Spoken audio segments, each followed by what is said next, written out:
안녕하세요. 말씀 한 줌. 오늘은 사사기 11장 1절에서 11절 말씀을 함께 살펴보도록 하겠습니다. 제가 먼저 본문을 읽을게요. 길르앗 사람 입다는 큰 용사였으니 기생이 길르앗에게서 낳은 아들이었고 길르앗의 아내도 그의 아들들을 낳았더라. 그 아내의 아들들이 자라매 입다를 쫓아내며 그에게 이르되 너는 다른 여인의 자식이니 우리 아버지의 집에서 기업을 잊지 못하리라 한지라. 이에 입다가 그의 형제들을 피하여 돕 땅에 거주하매 잡류가 그에게로 모여와서 그와 함께 출입하였더라. 얼마 후에 암몬 자손이 이스라엘을 치려하니라. 암몬 자손이 이스라엘을 치려할 때에 길르앗 장로들이 입다를 데려오려고 돕 땅에 가서 입다에게 이르되 우리가 암몬 자손과 싸우려 하니 당신은 와서 우리의 장관이 되라 하니 입다가 길르앗 장로들에게 이르되 너희가 전에 나를 미워하여 내 아버지 집에서 쫓아내지 아니하였느냐. 이제 너희가 환난을 당하였다고 어찌하여 내게 왔느냐 하니라. 그러므로 길르앗 장로들이 입다에게 이르되 이제 우리가 당신을 찾아온 것은 우리와 함께 가서 암몬 자손과 싸우게 하려 함이니 그리하면 당신이 우리 길르앗 모든 주민의 머리가 되리라 하매 입다가 길르앗 장로들에게 이르되 너희가 나를 데리고 고향으로 돌아가서 암몬 자손과 싸우게 할 때에 만일 여호와께서 그들을 내게 넘겨주시면 내가 과연 너희의 머리가 되겠느냐 하니 길르앗 장로들이 입다에게 이르되 여호와는 우리 사이의 증인이시니 당신의 말대로 우리가 그렇게 행하리이다 하니라. 이에 입다가 길르앗 장로들과 함께 가니 백성이 그를 자기들의 머리와 장관을 삼은지라. 입다가 미스바에서 자기의 말을 다 여호와 앞에 아뢰니라. 아멘. 입다가 사사로 세워지는 본문입니다. 입다는 상처 입은 사람, 버림받은 사람으로 소개됩니다. 하나님은 그런 입다를 통해서 이스라엘을 구원하시고요. 우리가 함께 살펴보도록 하겠습니다. 먼저 입다의 안타까운 인생을 살펴보도록 할게요. 입다는 큰 용사였지만 기생이 낳은 아들이라는 이유로 형제들에게서 쫓겨났습니다. 큰 용사라는 말이 실질적으로 와닿지 않는데 좀 더 정확하게 말하자면 군 지휘관으로서의 능력이 탁월했던 사람이라고 볼 수가 있습니다. 군사적인 능력이라던가 군대를 운영할 수 있는 능력이 탁월한 사람을 의미합니다. 그러니까 싸움에 능한 사람이었다는 말입니다. 그러나 그의 능력에 반해서 한 가지 좋지 않은 이력이 있었어요. 그는 몸을 파는 여자의 아들이었다는 점입니다. 정당한 아내가 아니라 다른 여인의 아들이었어요. 그래서 입다는 집에서 쫓겨나고 상속권도 잃어버리고 가족에게 버림을 받습니다. 자기 잘못도 아니었는데 출생 때문에 버림을 받는 거죠. 그래서 돕 땅으로 도망가죠. 그곳에서 잡류라고 표현하고 있는데 아비멜렉을 따랐던 방탕하고 경박한 자들, 이런 사람들과 같은 표현이라 보시면 되거든요. 빈 사람들이라는 말인데 새한글 성경에는 빈털터리들이라고 번역했더라고요. 그런 사회에서 밀려난 사람들과 함께 살아가는 모습을 보여줍니다. 입다는 그렇게 돕 땅에서 전투 경험도 쌓고 사람들을 이끄는 법도 배우면서 성장한 것으로 보입니다. 그리고 암몬 자손이 이스라엘과 전쟁을 하려고 하죠. 길르앗 장로들이 고민입니다. 전쟁에서 진두지휘할 만한 사람이 없는 거죠. 그래서 입다를 떠올립니다. 결국 장로들이 돕 땅에 가서 입다에게 우리의 장관이 되라 이렇게 부탁하죠. 아이러니하죠. 우리 집안에서는 유산을 물려받지 못한다. 쫓아낼 때는 언제고 필요할 때 버렸던 사람에게 다시 찾아가서 부탁을 하니 말입니다. 입다가 곧바로 묻죠. 너희가 전에 나를 미워해서 내 아버지 집에서 쫓아냈는데 왜 나를 찾아왔나? 여러분 생각해 보세요. 얼마나 서러웠을까요? 이 장면은 아마도 그동안 받아왔던 상처가 터져 나오는 순간이라고 볼 수가 있습니다. 입다는 그렇게 쉽게 승낙하지 않아요. 우리의 지도자가 되어달라 그렇게 말을 하죠. 입다는 재차 확인합니다. 여호와께서 그들과 싸워서 이기게 해주시면 내가 정말 길르앗의 지도자가 되게 해줄 거냐고 장로들이 약속하죠. 하지만 거기서 멈추지 않습니다. 마지막에 보시면 중요한 장면이 나오는데 입다가 미스바에 갑니다. 그리고 길르앗 장로들과 있었던 이야기를 누구 앞에서 하나요? 여호와 앞에서 합니다. 그러니까 사람들과 계약을 하기는 했지만 최종적으로는 여호와 앞에서 그 일을 확정하죠. 이 말은 입다가 아직 하나님을 인정하고 있음을 보여주는 거죠. 물론 이후에 불필요한 서원을 하면서 미성숙한 모습을 보이기는 하지만 어쨌든 하나님을 인정하고 인생에서 하나님을 중요한 부분으로 여기고 있다는 것을 추정해 볼 수 있습니다. 여러분 오늘 입다의 상황을 잘 살펴봤으면 좋겠어요. 입다는 상처가 많은 사람이었을 거예요. 태어나서 자라면서 너는 다른 여인의 자식이라는 소리를 엄청 많이 들었을 겁니다. 차별도 많이 당했겠죠. 또 그 출생의 이유 때문에 돕당으로 가게 되었잖아요. 분명 상처가 많은 사람이었을 겁니다. 그러나 하나님은 그 상처를 통해서 더 큰 용사로 다듬어지는 시간을 보내게 하셨어요. 돕당으로 가게 된 것에서 전투 경험도 쌓고 지휘관으로서의 능력을 쌓은 거죠. 당시에 추방당한 사람들이 주변 지역에서 무장 집단으로 모이고 조직되는 일이 흔했거든요. 그래서 그들의 우두머리가 되었다는 것은 분명 많은 경험 그리고 탁월함으로 성장했을 겁니다. 그래서 군사적 명성을 쌓았을 테고 그러니 장로들이 찾아왔겠죠. 우리에게 좋지 않은 일이 일어날 때 우리는 그 시간과 사건들을 부정하는 경향이 있습니다. 하지만 하나님은 그 시간을 통해서 누군가를 살리는 일을 바꾸시기도 합니다. 우리의 실패와 눈물, 억울한 시간, 외로웠던 시간들에 쓸모없는 것이 아니라 하나님의 큰 계획 속에서 사용되는 거죠. 사도행전에서 이러한 일들이 훨씬 잘 드러나는데 마가가 바울과 1차 전도 여행 중에 포기하는 일이 발생하잖아요. 그래서 다음 여행을 함께 갈 수 없다고 하면서 바나바와 크게 다투는 일까지 생깁니다. 그렇게만 보면 마가는 실패한 사람처럼 보이잖아요. 그런데 그렇게 따로 지낸 시간 동안 마가는 베드로와 함께 생활하면서 예수의 이야기를 듣게 되고 그 이야기를 기록하는데 우리에게 그것이 무엇으로 남겨졌습니까? 마가복음으로 남겨지는 거죠. 그리고 마지막에 바울은 마가와의 관계를 회복하는 내용도 등장합니다.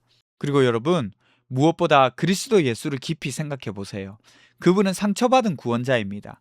누구나 상처받길 원하지 않죠. 하지만 하나님은 그 상처받은 예수 그리스도를 통해서 우리를 구원하기를 원하셨어요. 누구나 버림받길 원하지 않지만 그분은 버림받으심으로 우리를 구원하셨습니다. 그리스도의 죽으심과 부활을 통해서 우리를 살리셨죠. 하나님은 그야말로 모든 것을 합력하게 하셔서 선을 이루시는 분입니다. 이 사실을 믿으면 우리는 우리의 삶의 실패로 인한 허망함과 의미 없음을 극복할 수가 있어요. 기도합시다. 우리 첫 번째는요, 우리의 실패와 상처를 통해서도 일하시는 하나님을 기억하게 해주세요. 두 번째는 사람의 평가가 아니라 하나님 안에서의 정체성을 발견할 수 있게 도와주세요. 우리 함께 기도하며 나가도록 하겠습니다.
하나님, 우리는 때로 실패하고 상처받고 그래서 어려운 시간들을 보냅니다.